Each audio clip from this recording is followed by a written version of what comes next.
Satyabhama Institute of Science and Technology, Chennai. Satyabhama Institute of Science and Technology, Chennai. Kanyakumari மாவட்டத்தில் பெய்து வரும் தொடர் கனமழை காரணமாக கோதை ஆற்றில் தண்ணீர் கரைபுரண்டு ஓடுவதால் திருப்பரப்பு அருவியில் சுற்றுலா பயணிகள் குளிப்பதற்கு விதிக்கப்பட்ட தடையானது 6வது நாளாக நீடிக்கிறது.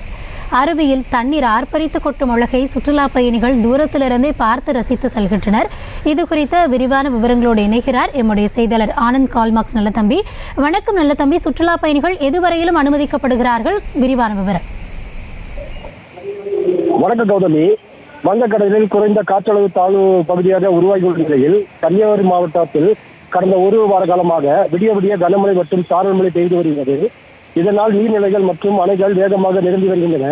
தற்போது தென்மேற்கு பருவமழை தொடங்கிய சாதகமாக சூழல் விளைந்து உள்ளதாகவும் கன்னியாகுமரி மாவட்டம் உட்பட்ட பல மாவட்டங்களில் கனமழை பெய்ய வாய்ப்புள்ளதாகவும் வானிலை ஆய்வு மையம் அறிவுறுத்தியுள்ளது. இந்த நிலையில் கன்னியாகுமரி மாவட்டத்தில் கனமழைக்கு எச்சரிக்கை காரணமாக இன்றும் ஆரஞ்சு அலர்ட் எச்சரிக்கை விடுக்கப்பட்டுள்ள நிலையில் வானம் மேகமூட்டத்துடனே காணப்பட்டு வருகிறது. இதனால் கோதையாறு, பரளியாறு, தாமிரபரணி ஆகிய ஆறுகளில் தண்ணீர் பெருக்கெடுத்து ஓடுகிறது. அதேபோல் தண்ணீர் பெருக்கெடுத்து ஓடி வரும் ஆற்றின் கரையோர பகுதியில் வசித்து வரும் மக்களுக்கு வெள்ள அபாய எச்சரிக்கையும் விடுக்கப்பட்டுள்ளது.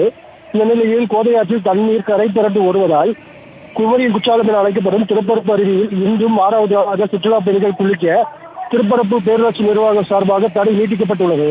மேலும் திருப்பரப்பு அருவிக்குள் செல்ல முடியாத அளவிற்கு பாதுகாப்பு வேலி அமைக்கப்பட்டுள்ளதை தொடர்ந்து பூட்டப்பட்ட நுழைவாயில் திறக்கப்பட்ட நிலையில் தண்ணீர் ஆர்ப்பரித்து கொட்டி வரும் அருவியின் அழகை சுற்றுலா பயணிகள் கண்டு ரசித்து மட்டுமே செல்கின்றனர். கௌதமி, விவரங்களுக்கு நன்றி ஆனந்த்.